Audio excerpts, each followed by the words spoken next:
Bonjour tout le monde, donc on va aujourd'hui traiter un nouveau chapitre sur la mécanique, donc le thème mouvement et interaction qui se nomme décrire un mouvement. On va essayer de décrire un mouvement. Normalement vous avez déjà vu ça au collège, donc ça va être pour la plupart des rappels qui seront agrémentés de choses que vous ne connaissez pas encore, donc d'approfondissement. Pour commencer, pour décrire le mouvement d'un objet, on a besoin de citer 4 choses. Et ça, vous devez les connaître par cœur. 4 choses. Premièrement, on cite l'objet que l'on va étudier, pour lequel on va étudier le mouvement. Ça s'appelle le système. On verra la définition plus exacte tout à l'heure. Deuxièmement, on doit absolument indiquer à partir d'où on observe, et ça s'appelle un référentiel. Pourquoi? Parce que à partir d'où on place un objet de référence. On se place par rapport à un objet de référence. Donc ça s'appelle un référentiel. Ensuite, et c'est qu'à ce moment-là qu'on peut donner la trajectoire et la vitesse, ou l'évolution de la vitesse.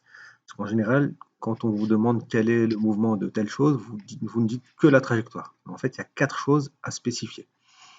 Dans ce cas, vous allez apprendre à faire une phrase qu'on verra tout à l'heure, qui contient ces 4 choses-là. Donc le système, le référentiel, la trajectoire et la vitesse. Ou plutôt, pas vitesse, mais l'évolution de la vitesse, on va dire. Donc qu'est-ce qu'un système? Un système, c'est un solide ou un ensemble de solides liés entre eux, je ne l'ai pas mis ici, mais liés entre eux, c'est important, dont on va étudier le mouvement. Exemple, vous avez 3 cas ici. Pour la première photo, ce dont on va étudier le mouvement, c'est la balle de golf. C'est tout simple. Pour la deuxième photo, c'est un peu plus compliqué. Ce n'est pas que le parachutiste parce qu'il est lié au parachute, donc à ses habits aussi, etc., mais au parachute. Donc comme tout est lié, le parachutiste et le parachute sont liés ensemble, on dit que ça forme un seul système, le système parachute plus parachutiste. Et vous aurez remarqué que pour le système, à chaque fois on le met entre des accolades, à l'intérieur d'accolades. Et pour le troisième, on va étudier le moto plus le motard, la moto plus le motard. Pourquoi? Parce qu'ils sont liés entre eux. Imaginez qu'il fasse un accident et qu'il soit éjecté de sa moto. Dans ce cas-là, on ne va pas étudier les deux ensemble parce qu'ils ne seront plus liés. Et dans ce cas-là, on ne pourra plus étudier qu'un système à la fois. Donc vous étudiez d'abord par exemple le motard, ensuite vous étudierez la moto, mais pas les deux en même temps. Donc j'espère que c'est clair, il faut que les objets soient liés entre eux. S'ils sont liés entre eux, ça forme un seul système. S'il y a un seul objet, comme la balle de golf, c'est plus simple. Ensuite, le référentiel, qu'est-ce que c'est? On a vu en TP que si on observait Mars depuis le Soleil, donc dans le référentiel héliocentrique, il avait une trajectoire qui était circulaire, alors que la trajectoire de Mars, selon le référentiel terrestre, il avait une trajectoire qui était un petit peu bizarre, il y avait une rétrogradation, on voyait une certaine boucle. Donc le mouvement, la trajectoire n'est pas du tout la même selon le référentiel que l'on choisit. Donc il faut absolument spécifier le référentiel que vous voulez, que vous utilisez. Donc la définition, le référentiel représente l'objet de référence à partir duquel on va étudier le mouvement. Donc c'est un objet de référence. Vous vous référencez à ça.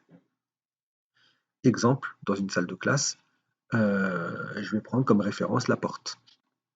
Ou alors vous êtes dans une forêt, vous prenez comme référence le plus grand arbre. Ou alors, peu importe, quelque chose qui peut faire que vous puissiez vous référer à ça. Les 3 exemples que l'on a vus en classe, c'est le référentiel terrestre. Donc le référentiel terrestre, l'objet de référence se situe sur la surface de la Terre. Donc ça peut être un magasin, ça peut être un arbre, ça peut être une colline, ça peut être peu importe. En tout cas, c'est un objet de référence qui se situe sur la surface de la Terre.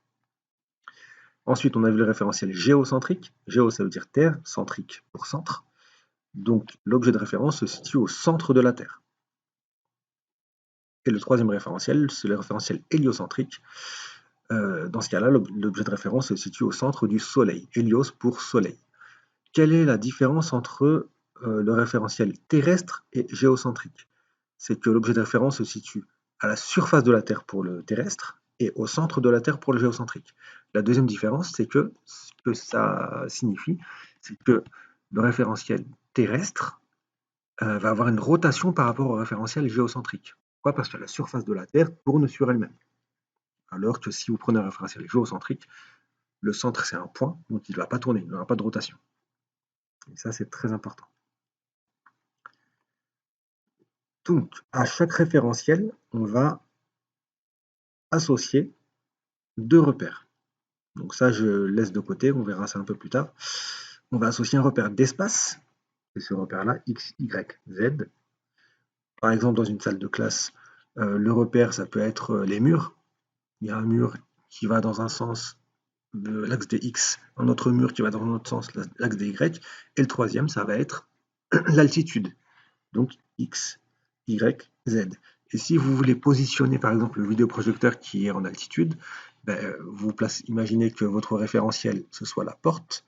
Donc par rapport à la porte et aux axes, vous pouvez donner trois valeurs qui vont être les coordonnées de ce vidéoprojecteur. Par exemple, vous dites, vous marchez de 3 pas selon l'axe des x, ensuite 2 pas selon l'axe des y, et ensuite 3 pas ou 3 mètres en altitude. Ça veut dire que c'est situé en altitude. Dans ce cas-là, ça voudrait dire que le vidéoprojecteur est ici. 3 pas, 2 pas, et encore 3 pas. Et là, vous situez n'importe quel objet dans l'espace, grâce au repère d'espace. Ça, c'est très important. Deuxième chose qu'il faut associer à un référentiel, c'est le repère de temps. C'est-à-dire qu'il faut absolument démarrer le temps à un moment précis. Par exemple, si vous voulez étudier la course d'un athlète, le repère d'espace, vous le choisissez, et le repère de temps, ça va être au moment où on démarre le chronomètre, au moment où il aura commencé sa course.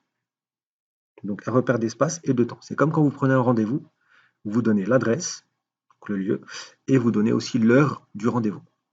Donc pour chaque référentiel, retenez un repère d'espace et un repère de temps.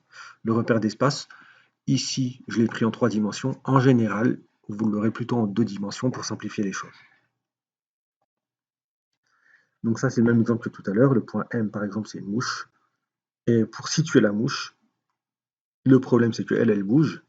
Mais pour situer la mouche à un moment donné, par exemple, en photographie, à ce moment-là, elle est à quelle coordonnée? On va dire, par exemple, 2 mètres, 4 mètres et 1,50 m. Donc 2, 4, 1,5. Ce sont les 3 coordonnées de la mouche. X est égal à 2, Y est égal à 4 et Z est égal à 2,5 par exemple. Ici, si on veut étudier le skieur, on va l'étudier dans quel référentiel? Le référentiel terrestre. Pourquoi? Parce que le skieur est situé sur Terre. Pour ça, le référentiel terrestre, on aura besoin de choisir un objet de référence qui se situe sur la surface de la Terre. Donc qu'est-ce qu'on va choisir ici? On a le choix entre deux choses, soit le sapin, soit la colline. On ne peut pas prendre comme référence le skieur vu qu'il est en mouvement. Il faut prendre des choses fixes. Donc moi j'ai choisi de prendre le sommet de la colline. Sommet, pas tout à fait, à peu près.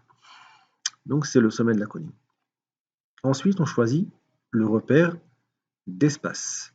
Donc avec les 3 axes X, Y, et les axes X et Y dans les référentiels terrestres en général, vous les choisissez de telle sorte à avoir un plan horizontal. Donc c'est situé sur le sol, on va dire. Et le Z, ça va être l'altitude, c'est la verticale. Donc ça, c'est le référentiel terrestre avec son repère d'espace qui lui est associé. Le skieur est sur Terre. Ici, il y a un petit raté. Non, il n'est pas dans l'espace, il est sur Terre. Donc on va dire que le skieur est sur Terre. On va dire qu'il est là. Et donc, qu'est-ce qui se passe? La Terre tourne. C'est ce qu'on a dit tout à l'heure. Donc le skieur va tourner avec la Terre. Il aura à la fois son propre mouvement, plus le mouvement de rotation de la Terre. La Terre, vous savez que dans le plan de l'écliptique, ça veut dire le plan de l'écliptique, c'est le plan dans lequel tourne la Terre autour du Soleil, et toutes les planètes tournent sur ce plan-là, autour du Soleil. Vous savez que son axe nord-sud est incliné d'une vingtaine de degrés. Et c'est ce qui explique les saisons. Le référentiel géocentrique, qu'est-ce que c'est? C'est un objet de référence qui est situé au niveau du centre de la planète Terre. Et on va choisir comme axe. Qu'est-ce qu'on pourrait choisir comme axe? Pour le terrestre, on avait choisi 2 axes qui sont situés au niveau horizontal et un axe qui était vertical. Ici, en fait, pour choisir des axes, on a besoin de choses auxquelles nous repérer. Et dans l'espace, on se repère à partir de quoi? À partir d'étoiles. Et les étoiles nous semblent fixes à nous, vu qu'elles sont très, très, très, très, très éloignées de nous. Donc, même si elles bougent, elles sont tellement éloignées que pour nous, elles ne bougent pas. Elles sont fixes dans le ciel. Donc, on peut choisir comme repère entre guillemets, par rapport à nos axes, des étoiles. Par exemple, au-dessus, on a une étoile alpha qui est toujours fixe, donc on va repérer cet axe-là, l'axe des Z, par rapport à cette étoile lanterne alpha. Pareil pour les 2 autres étoiles. En tout cas, on prend toujours les mêmes étoiles. Que fait la Terre? Elle tourne autour du Soleil, en plus de tourner autour de son axe nord-sud, et donc on peut définir le référentiel héliocentrique. Pour cela, on choisit comme objet de référence un objet qui est situé au centre du Soleil. Et les axes, on va prendre les mêmes que ceux du repère qu'on a choisi pour le référentiel géocentrique. Pourquoi choisir 3 autres étoiles alors qu'on a déjà 3 étoiles? Ça ne sert à rien. Donc ils sont parallèles. Vous voyez bien que le repère du référentiel géocentrique et le repère du référentiel héliocentrique sont parallèles. Donc voilà ces 3 référentiels. Quand est-ce qu'on choisit le référentiel terrestre? On le choisit pour des objets, des systèmes que l'on étudie qui sont situés sur Terre, sur la surface de la Terre, ou alors très peu éloignés comme les avions. Quand est-ce qu'on choisit le référentiel géocentrique? On choisit le référentiel géocentrique pour étudier des systèmes qui tournent autour de la Terre.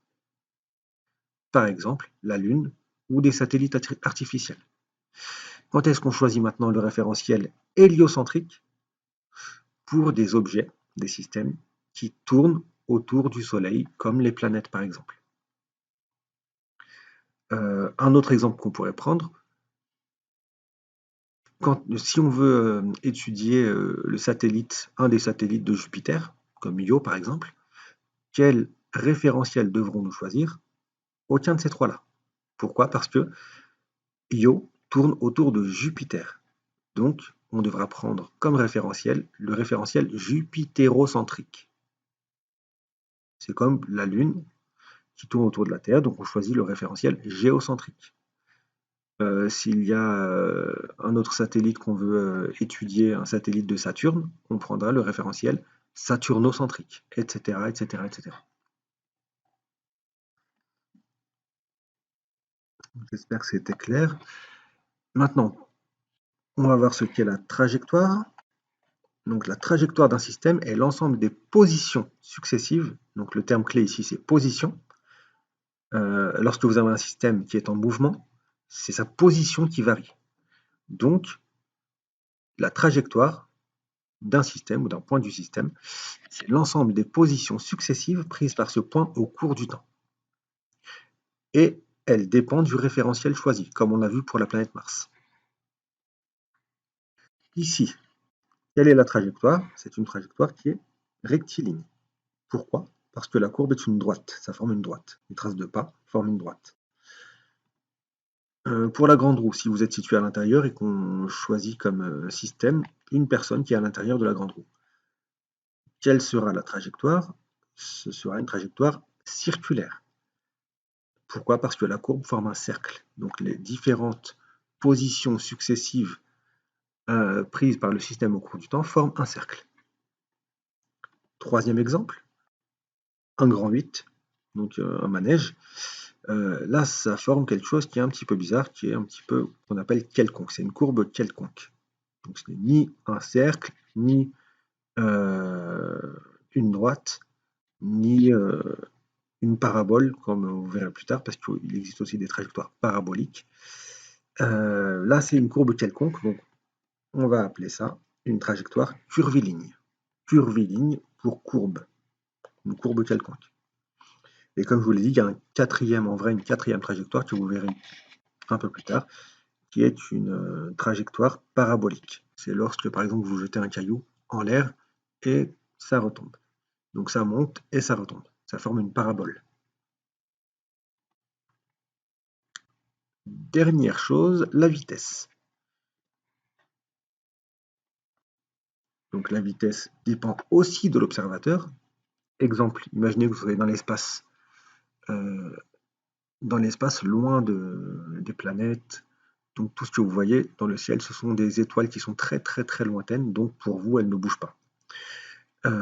Comment est-ce que vous savez si vous bougez ou pas? Vous ne le savez pas. Si vous êtes à vitesse constante, si vous avez un mouvement uniforme ou si vous êtes immobile, vous ne pouvez pas le savoir. Donc maintenant, imaginez qu'à côté de vous, il y a une autre personne. C'est n'importe quoi ce que je dis comme exemple, hein. Mais imaginez qu'à côté de vous, il y a une autre personne qui soit fixe par rapport à vous. Vous ne savez pas si elle bouge. Mais en tout cas, pour vous, elle ne bouge pas. Donc pour vous, cette personne est immobile. Donc maintenant, imaginez que je mette à côté la planète Terre. Vous soyez à côté de la planète Terre, mais dans l'espace. Donc là, vous vous rendez compte que cette personne-là bouge et que vous aussi, vous avez un mouvement. Donc vous avez une vitesse qui n'est pas nulle. Pourquoi? Parce que vous bougez par rapport à la Terre. Donc vous vous éloignez de la Terre ou vous vous approchez de la Terre. Dans ce cas-là, vous voyez bien que la vitesse dépend de l'observateur, donc dépend du référentiel. Dans le premier cas, je vous avais dit que cette personne, par rapport à vous, elle avait une vitesse nulle. Dans le deuxième cas, par rapport à la Terre, elle a une vitesse qui n'est pas nulle.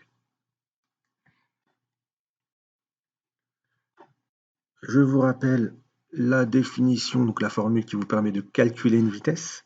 Donc la vitesse, c'est la distance parcourue par le système divisé par la durée qu'il a mis pour parcourir cette distance-là.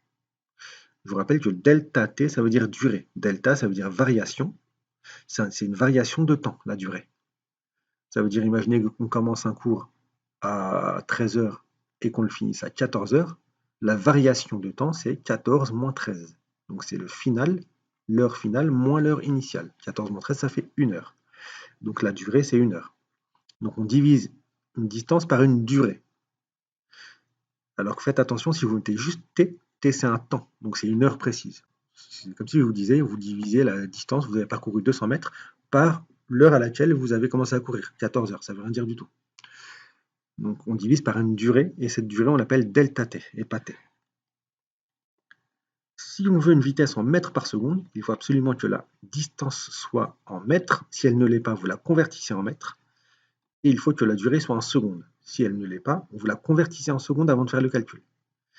Si vous voulez une vitesse en kilomètres par heure, il faut que la distance soit en kilomètres et que la durée soit en heures.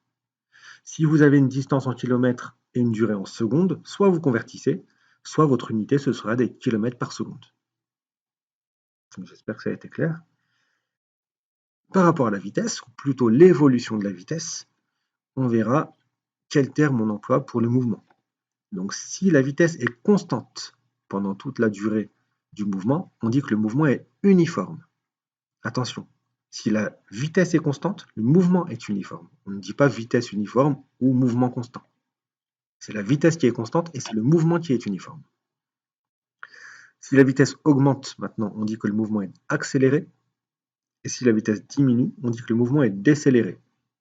Parfois, on peut dire freiné ou ralenti, mais c'est toujours mieux de parler de décéléré. Vous verrez dans le supérieur ou en première ou terminale que accélérer et décélérer, en fait, parfois, pour les deux, on peut appeler ça un mouvement accéléré. Mais pour le premier, ce sera une accélération positive. Et pour le deuxième, donc décélérer, ce sera une accélération négative. Mais ça revient même. Donc retenez uniforme pour une vitesse constante, mouvement accéléré pour une vitesse qui augmente, et mouvement décéléré pour une vitesse qui diminue. Donc maintenant, je vais vous donner un exemple. L'exemple de la Lune. La Lune, quel est son mouvement? La plupart du temps, vous allez me donner comme réponse, c'est un mouvement circulaire. Ça ne suffit pas. Pourquoi? Parce que si vous vous placez sur le Soleil, au centre du Soleil, la Lune ne tourne pas autour du Soleil. Donc dans le référentiel héliocentrique, ce n'est pas une trajectoire circulaire. Donc il faut absolument donner le référentiel. Donc on va faire une phrase avec les 4 caractéristiques qu'on vient de voir, donc avec le système, le référentiel, la trajectoire et la vitesse. Donc pour la Lune, qu'est-ce qu'on devra dire? La Lune, c'est le système. Le référentiel, ça va être le référentiel géocentrique, parce qu'elle tourne autour de la Terre, autour du centre de la Terre.